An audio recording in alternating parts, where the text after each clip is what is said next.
कभी record high तो कभी भारी भरकम गिरावट। बजट के बाद वाले इस हफ्ते में शेयर मार्केट में काफ़ी इंटरेस्टिंग इंसिडेंट्स देखने को मिले, काफ़ी एक्शन भी रहा और दलाल स्ट्रीट के साथ साथ ग्लोबल मार्केट में भी हमें काफ़ी हलचल देखने को मिली। तो चलिए मार्केट रैप के इस एपिसोड में रैप अप कर लेते हैं बीते हफ्ते के ट्रिगर्स और अगले हफ्ते का आउटलुक। बजट के बाद रिकवरी तो देखने को मिली, लेकिन हायर लेवल से प्रॉफिट बुकिंग भी आई और निफ्टी पहली बार इस हफ्ते 25,000 के पार गया था, तो सेंसेक्स में भी नया रिकॉर्ड हाई छुआ। इंडेक्स पहली बार 82,100 के पार निकला था। शुक्रवार को गिफ्ट निफ्टी 200 अंकों से भी नीचे आ गया था, जिसके बाद बाजार एक बार फिर से गिर गए, लेकिन अभी भी बाजार में मजबूती का आउटलुक बना हुआ है।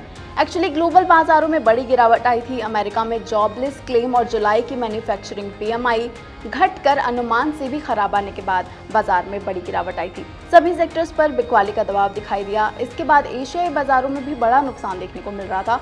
जापान और कोरिया के बाजार 3 से 5% तक नीचे आ गए थे। कमोडिटी बाजार में बीते हफ्ते जो रिकॉर्ड गिरावट आई थी, इस हफ्ते उसी तरह का रिबाउंड भी देखने को मिला। सोना वायदा बाजार में फिर से 70,000 के ऊपर और चांदी 83,000 के ऊपर पहुंच गई है। डिमांड में सुधार आने से कीमतें ऊपर चढ़ रही हैं। वहीं विदेशी बाजारों में यूएस फेड की ओर से सितंबर में ब्याज दरों में कटौती और साथ में मिडिल ईस्ट में तनाव के चलते सोना $2450 के आसपास चल रहा है। बीते हफ्ते ऑटो सेल्स के नंबर्स भी आए थे। कुछ कंपनीज के नंबर खराब थे, जिसके बाद ऑटो स्टॉक्स में हमें बिकवाली देखने को मिली। इसके साथ जीएसटी कलेक्शन के नंबर आए। रेवेन्यू 10% बढ़कर 1,82,000 करोड़ के पार रहा है।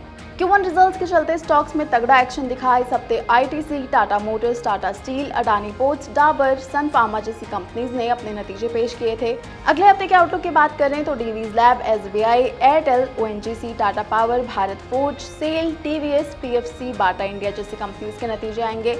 इसके अलावा आरबीआई की मॉनेटरी पॉलिसी की मीटिंग होने वाली है 6 से 8 अगस्त तक, तो देखना होगा कि यहाँ ब्याज दरों पर आरबीआई की ओर से क्या फैसला आता है। ग्लोबली मिडिल ईस्ट के तनाव का बाजार पर असर होता है या नहीं, ये भी देखना होगा। अमेरिका में जॉब क्राइसिस और वीक इकोनॉमिक डेटा पर आगे क्या कमेंट्री आती है, इस पर भी बाजार की नजर रहेगी।